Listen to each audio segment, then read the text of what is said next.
2026-এর union budget announced হতে চলেছে। যখনই আমরা বাজেট নিয়ে কথা বলি, সাধারণ মানুষের মাথায় একটা চিন্তা বাড়ে, কোন জিনিসের দাম বাড়বে, কোন জিনিসের দাম কমবে, ব্যাংকের ইন্টারেস্ট কি আরো বাড়বে না কমবে। কিন্তু এই সবকিছুকে বাদ দিয়ে যে এই GDP, inflation, human development index, এরকম কিছু শব্দ বারবার আমাদের সামনে চলে আসে। এই টেকনিক্যাল টার্মসগুলো আমরা সবাই নাই বুঝতে পারি। তাই আমরা চেষ্টা করব আজকের এই ভিডিওটা যতটা সহজভাবে আপনাদেরকে এই বিষয়গুলো বোঝাতে পারি, যাতে কি রিয়ালিটি আর কি এক্সপেকটেশন আপনাদের রাখা উচিত আমাদের বাজেটকে নিয়ে, সেটা আপনারা নিজেরাই ডিসাইড করতে পারবেন।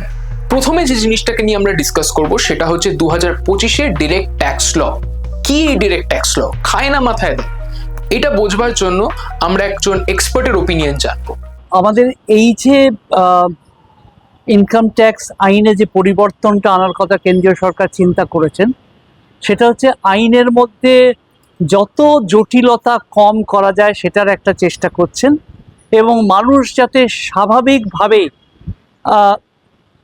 আইনটা মেনে চলেন, এবং তারা বেশিরভাগ মানুষ সৎ বলেই ভারতবর্ষের সরকারেরা মনে করেন, এবং তাদের যাতে এই কর দিতে কোনো রকম পরিকাঠামোগত কোনো অসুবিধে না হয়, সেই প্রচেষ্টাটাই কেন্দ্রীয় সরকার করে চলেছেন, এবং সেই দিকে অনেকটাই তারা অগ্রসর হয়েছে।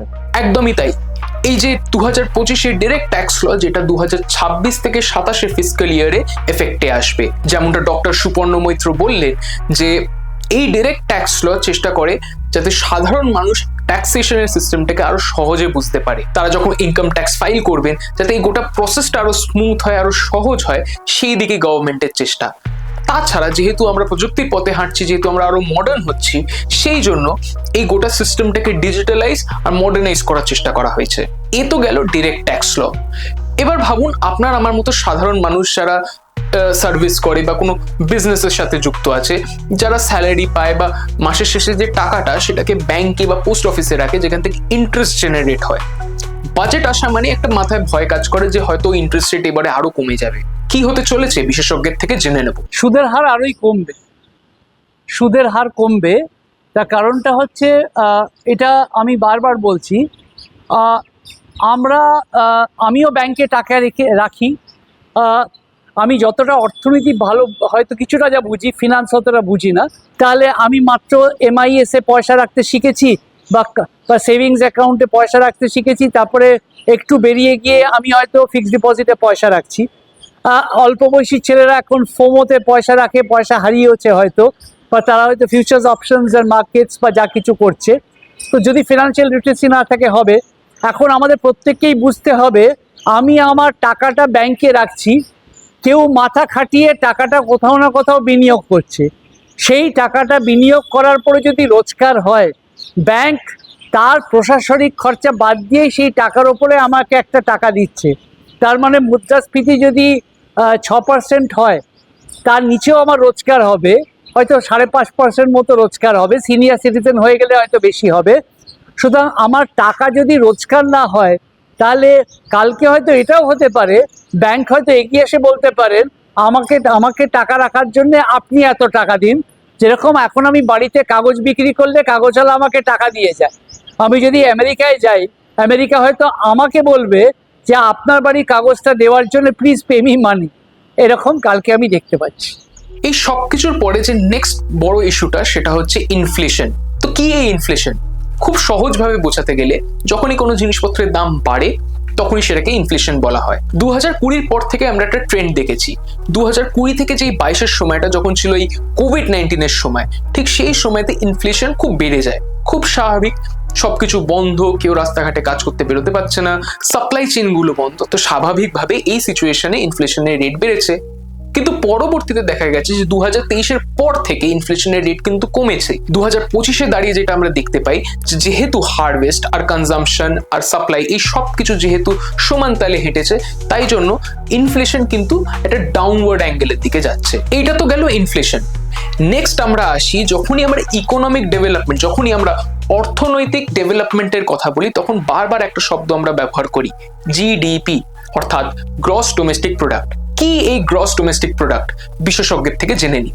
যখন আমরা জিডিপি শব্দটা আজকাল বাংলাতেও লোকে জিডিপি বলে, কিন্তু জিডিপিটা খায় না, মাথায় দেয়, তো সেটা আমরা বুঝে উঠতে পারি না।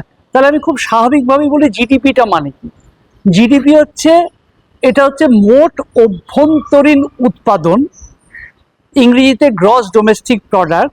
তার মানে হচ্ছে দেশে বিভিন্ন কল কারখানায় বা শ্রমে যত বেশি জিনিস উৎপাদিত হচ্ছে তার সম্মিলিত যে যে ভ্যালু বা প্রাইস, সেটাকেই বলে মোট অভ্যন্তরীণ উৎপাদন। এতে কিন্তু একদিকে যেখানে আমরা বলছি আমরা fourth largest in terms of GDP, আমরা যেখানে বলছি আমরা $5 ট্রিলিয়ন ইকোনমির দিকে এগিয়ে যাচ্ছি, কিন্তু আরেকদিকে না খেতে পাওয়ার কথা, এডুকেশনের জন্য স্কুল বা চাকরি নেই, এরকম খবর কিন্তু বারবার পাই।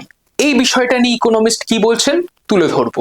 এটাকে ইংরেজিতে বলে প্যারাডক্স এবং বাংলায় বলে স্ববিরোধী একটা অবস্থান। এটা সবসময় থাকবে। দেখা গেল আপনি এসছেন, আপনার হয়তো দুজন ভাই, দুজন বোন, আপনার বাবা মা, এই মিলে আপনাদের হয়তো 6 জনের পরিবার। দেখা গেল যে আপনি প্রচণ্ড ভালো করছেন, আপনার একটি বোনও খুব ভালো করছে, তাতে আপনার বাড়ির রোজগারটা এক লাফে বিরাট বেড়ে গেল। কিন্তু আপনার অন্য ভাই বা বোন তারা খুবই কষ্টে আছেন, তারা সেরকমভাবে প্রতিষ্ঠিত হতে পারছেন না। তাহলে আপনি বললেন যে তার মানে কি সেটা কি সত্য নয়? হ্যাঁ, সেটা সত্য যে তারা হয়ে উঠতে পারছেন না। আবার এটাও সত্য যে আপনার কারণে আপনার বাড়ির রোজগার বেড়েছে বা যা কিছু বেড়েছে সেটাও সত্য। সুতরাং সকলের যে মান উন্নয়ন হবে তা নয়, সরকারের হাতে যে অর্থ আসবে সরকার চেষ্টা করবেন সেই অর্থের, কর ব্যবস্থা থেকে যে অর্থ তারা উপার্জন হবে সেটা যাতে তারা পরিকাঠামো বা মানুষের সাধারণ মান উন্নয়নে ব্যবহার করবেন। তাই বলে কি সব অন্ধকার জায়গায় সরকার পৌঁছতে পারবেন না, কিন্তু তা সত্ত্বেও চেষ্টা করবেন। এটা একটা ক্রমবর্ধমান একটা একটা একটা ব্যবস্থা, বারবারই মানুষকে একটা জায়গা থেকে বার করে আনার চেষ্টা করবে। যত বেশি একটা জায়গা থেকে বার করে আনবেন, নতুন লোক সেই ওই আর্থিক খারাপ অবস্থার জায়গায় থাকবেন। তার কারণ দেশের তো জনসংখ্যাও বাড়ছে, তো দুটোই একসাথে বিরাজ করবে। এইবার আসি হিউম্যান ডেভেলপমেন্ট ইন্ডেক্সে। কি এই হিউম্যান ডেভেলপমেন্ট ইন্ডেক্স?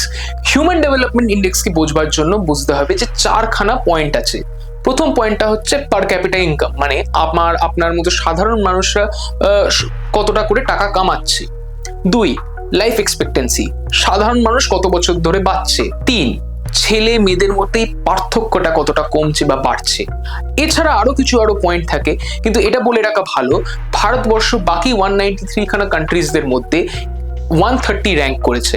এটা শুনলে অনেকেই হয়তো বলবে যে হ্যাঁ, অন্য বছরের থেকে তো ভারতবর্ষ এবারে ভালো র্যাঙ্ক করেছে, যেটা ঠিক। অন্য বছরের তুলনায় আমরা এবছর ডেফিনেটলি ভালো র্যাঙ্ক করেছি, কিন্তু এটা ভুলে গেলেও চলবে না যে আমাদের আশেপাশের যে দেশগুলো আছে, যেমন কি শ্রীলঙ্কা 89th পজিশনে আছে, চায়না 78th পজিশনে আছে, ভুটান 125th পজিশনে আছে, আর ভারতবর্ষ আর বাংলাদেশ দুজনেই 130। এই জিডিপি আর হিউম্যান ডেভেলপমেন্টের এই বিষয়টা বোঝবার জন্য আমি আর একটা উদাহরণ টানবো, সেটা হলো IMF, অর্থাৎ ইন্টারন্যাশনাল মনিটারি ফান্ড। এরা আমাদের ভারতবর্ষের জিডিপি আর ন্যাশনাল অ্যাকাউন্ট ডেটাকে সি র্যাঙ্ক দিয়েছে, যেটা ডি অর্থাৎ ফেলের থেকে একটুখানি বেটার। কিন্তু কেন পেলাম আমরা এই সি? এইটা বোঝবার জন্য IMF আমাদেরকে বলছে যে যেহেতু আমাদের বেস ইয়ারটা আউটডেটেড, আমরা এখনো 2011 থেকে 2012 বেস ইয়ারকে ধরে আমরা জিডিপি ক্যালকুলেট করি। যে সময় আমাদের ইনফ্লেশন রেট আলাদা ছিল, সেই সময় আমাদের পার ক্যাপিটা ইনকাম আলাদা ছিল, সেই সময় আমাদের জিডিপিও আলাদা ছিল।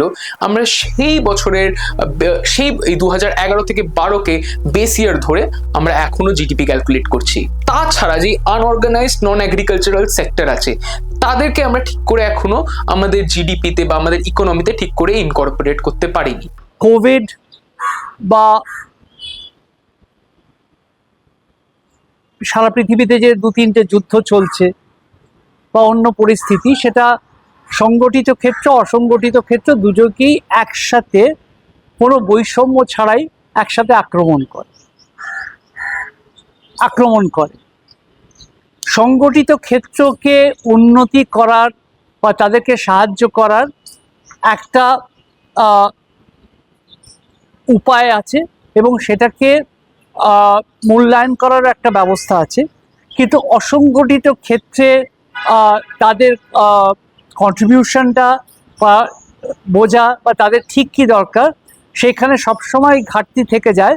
কিন্তু কেন্দ্রীয় সরকার চেষ্টা করছেন যে অসংগঠিত ক্ষেত্রের যে মানুষ যারা আছেন সেখানেও যাতে সুযোগগুলো তাদের কাছে পৌঁছয় বা তারাও যাতে এই পরিকল্পনার আওতায় আসেন যে কোনো কল্যাণকর ব্যবস্থা বা উন্নয়নমূলক প্রকল্পে। এটা কেন্দ্রীয় সরকার চেষ্টা করছেন, কিন্তু ফারাক সবসময়ই থাকবে। এই যে আনঅর্গানাইজড নন এগ্রিকালচারাল সেক্টর, এরা কিন্তু ভারতবর্ষের ইকোনমির একটা বড় অংশ। এদের মধ্যে যাদেরকে বলে গিগ ওয়ার্কার তারাও পড়ে।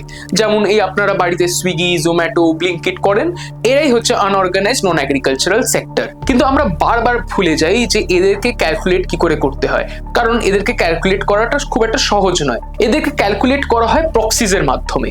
যদি অর্গানাইজ সেক্টরের ডেভেলপমেন্ট হয় তাহলে আনঅর্গানাইজ সেক্টরেরও ডেভেলপমেন্ট হবে, কিন্তু আমরা কনসিডার করি না যে জিএসটি, কোভিড-19, ডিমনিটাইজেশন, এরকম বিভিন্ন কিছু কারণ আছে যেগুলোর জন্য এই সেক্টরটা খুবই এফেক্টেড হয়।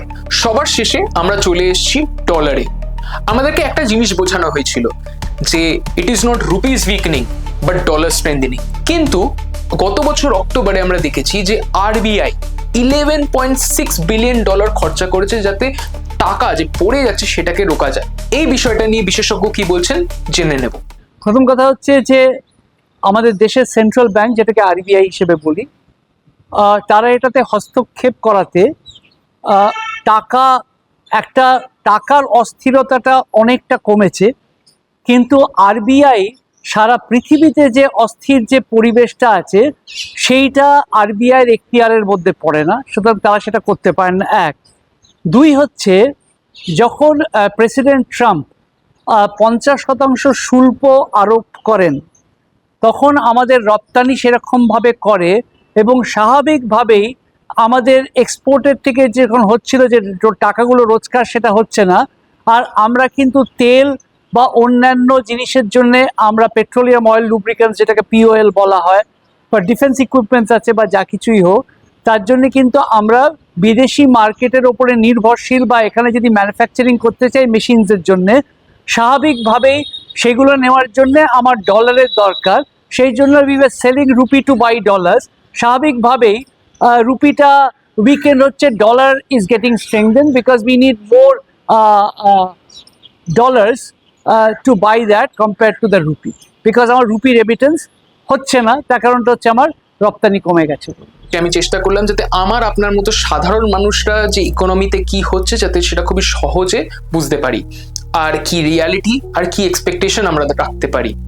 আপনাদের যদি এই ভিডিওটা ভালো লেগে থাকে তাহলে লাইক করুন, শেয়ার করুন, আর যদি কোনো প্রশ্ন থাকে বা নিজেদের কোনো বক্তব্য থাকে সেটা ডেফিনেটলি কমেন্ট সেকশনে আমাদেরকে জানান। আর এরকমই আরো ভিডিও দেখতে হলে চোখ রাখুন দ্য ওয়াল নিউজে, কারণ খবর এখন এখানে।